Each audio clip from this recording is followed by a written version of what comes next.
मित्रों, मर्यादा पुरुषोत्तम भगवान राम के परम भक्त बजरंगबली को चिरंजीवी रहने का वरदान मिला है। ऐसा माना जाता है कि हनुमान जी सतयुग से लेकर कलयुग तक में उपस्थित है। यही कारण है कि धरती पर स्थित गंधमादन पर्वत उनका निवास स्थान माना गया है। अब इस बात में कितनी सच्चाई है, आइए मिलकर जानते हैं। नमस्कार और स्वागत है आपका द डिवाइन टेल्स पर एक बार फिर। पुराणों की माने तो प्रभु राम तथा देवी माता ने पवन पुत्र बजरंगबली को कलयुग में अधर्म के नाश और धर्म को फैलाने के लिए ही अमरत्व का वरदान दिया था।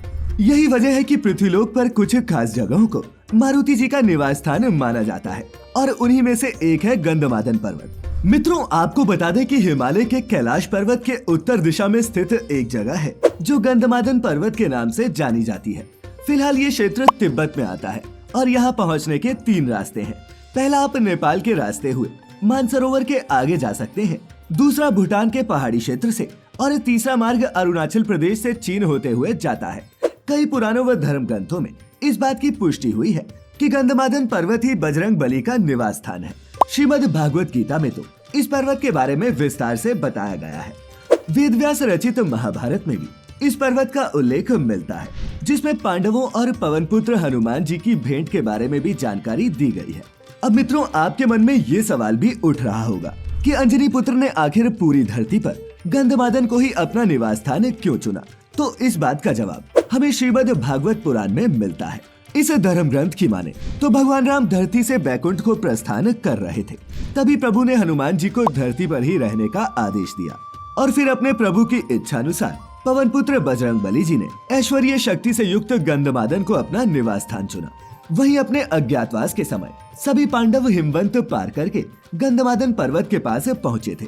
कुंती पुत्र भीम सहस्त्रदल के साथ ब्रह्म कमल लेने के लिए इस पर्वत पर आए थे, जहां उन्होंने हनुमान जी को लेटे हुए देखा।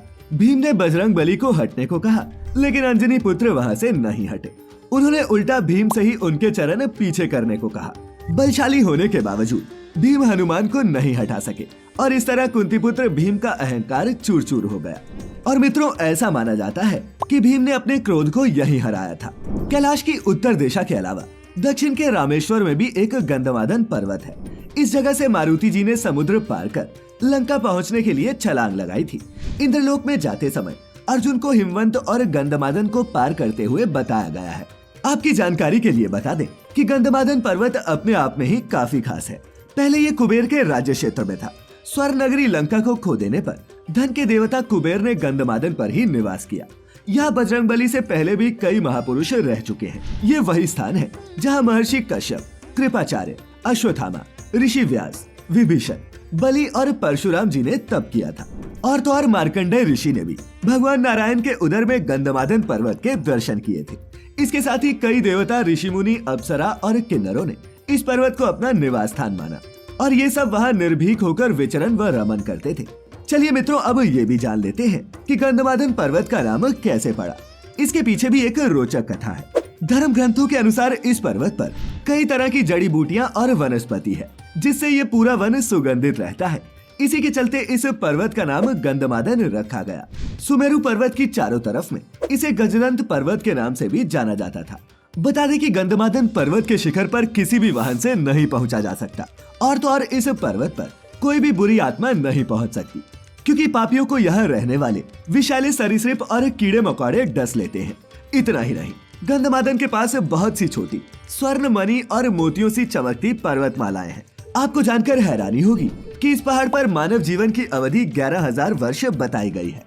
ये विशाल पर्वत शिखर अमृत और अक्षय आनंद अनुभूति का महास्त्रोत है। गंधमादन पर्वत पर एक भव्य मंदिर भी बना हुआ है, जिसमें बजरंगबली जी के साथ ही प्रभु श्री राम आदि की मूर्तियां भी विराजित है। कहते हैं कि इसी पर्वत पर मर्यादा पुरुषोत्तम राम अपनी वानर सेना के साथ बैठकर युद्ध की योजनाएं बनाया करते थे। मान्यताओं के अनुसार इस पर्वत पर राम जी के पैरों के निशान आज भी मिलते हैं। तो मित्रों, आज हमने जाना बजरंगबली जी के निवास स्थान गंधमादन पर्वत के बारे में।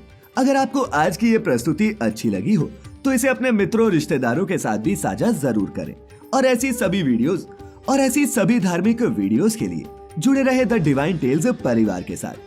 तो फिलहाल आज के लिए बस इतना ही। अब इजाजत दें। आपका बहुत बहुत शुक्रिया।